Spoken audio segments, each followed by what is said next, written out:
When I first started playing with PCs, I didn't know what I was doing, like a lot of folks. I mean, we had instruction manuals, kind of, but the information back in the day wasn't as readily available as it is today.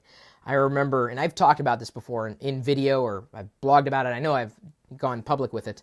My dad, who you've seen in the YouTube channel recently, had a 386 computer, slow for today. Today's standards, but then it was a speed demon, and I think it even had a turbo button. You could press the turbo button, and it would go faster. So he had a 5.25-inch floppy drive, and I wanted to get a 3.5-inch floppy drive installed. And this was really, I would say, the first time that I performed any kind of hardware upgrade. And so I popped out the innards and was trying to get the cables to work and booted it up to get the floppy drive to be recognized by the BIOS and everything. And as I was doing this, during one boot up, I placed the floppy drive on the edge of the case, really. And it was an exposed case, and it basically I had metal touching metal that it should not have been touching. And a few seconds after boot up, I see smoke rising. Wow, you want to talk about scaring the bejesus out of somebody. Computers were very expensive back then, and I did not have the money to cover that damage. That being said, the computer was unscathed. I think the floppy drive died, and I just exchanged it. I went back to one of those superstores, wherever I got it from, and say, I don't know, the floppy drive, it didn't work. That's how I sounded when I was a kid. So I learned real quick that you shouldn't do that when you're booting up and testing hardware like that. Either way, we've written an article for you, not about how to destroy your father's computer and possibly lose your life before you've really begun it, but how to save money on computer repair. It's posted for you. The link is in the description for this video. Please feel free to click along and share it. I'm going to go ahead and +1, tweet, and like it. And hopefully you will as well, especially if you're into computer repair and saving money. And come on, I know our audience. They love PCs. They love tweaking. They love getting in there and getting their hands dirty and causing smoke to rise from their PC. Really, you have no idea. I was afraid for my life. So how to save money? We've got a few suggestions, including knowing that technicians don't always know the best solution. You may have overheard a conversation where someone was trying to explain how to fix a problem only to realize, dude, they're full of it. They don't know what they're talking about. That's the wrong solution for the same problem. There's a better way of doing it. And there's one thing I know about a lot of you geeks is you're not afraid to share what's on your mind.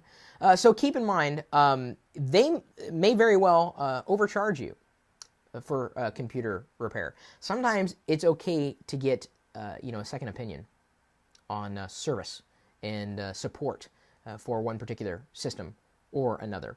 Another question in terms of saving money on computer repair is potentially by going to smaller shops. And this is something that, even though it's been a while, I used to do. If I needed help, if I wanted the skinny on something, I would go to a mom and pop shop and deal with them directly, because I know that the owner would generally give me the straight scoop. And there are exceptions to every rule. Sometimes reading reviews and ratings will help. Make sure that, or I should say, ensure that you're not going to get ripped off. But by dealing with a smaller shop, they don't have the same overhead as those larger superstores might have, or even, the online vendors. Dealing with someone face to face and really allowing you to get I'd say, a more intimate relationship, and I know that sounds a little strange, with the people who might be responsible for getting you back up to speed. I've worked with smaller shops for a lot of house repairs, and they've not only saved me money, but they don't have anything to hide, really. And I get that feeling when I'm dealing with a smaller business. I prefer working with smaller businesses than bigger businesses, by and large. Not to say that the bigger businesses are bad. It's just that I feel like I'm getting a better, more bang for my buck. And yes, I want to know that the person who might be repairing something, whether it's a computer or something else, is giving me the straight scoop. So we've got a list of suggestions on how you can save money on computer repair, including, yes, DIY, which is short for do it yourself. This is something that I did in college as well. I didn't do a lot of hardware stuff, but I did a lot of software troubleshooting. And it's funny, Joshush812 on YouTube says, you probably have a friend that knows of computers, so you can ask him and pay him with a lunch. I used to do things for beverages and munchies all the time back in the day.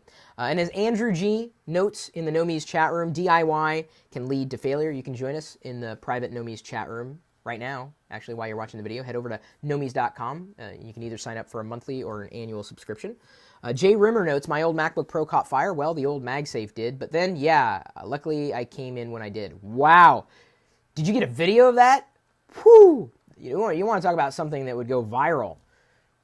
I mean, not to say that, Apple computers give you viruses.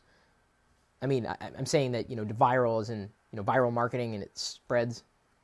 I want to go bacterial, honestly. Protozoal. No one's done that yet. Fungal? If you have any other suggestions on how to save money without getting a virus, you can comment here, go to the article, take a look at the entire list of tips, and give us your suggestions. We're here to help.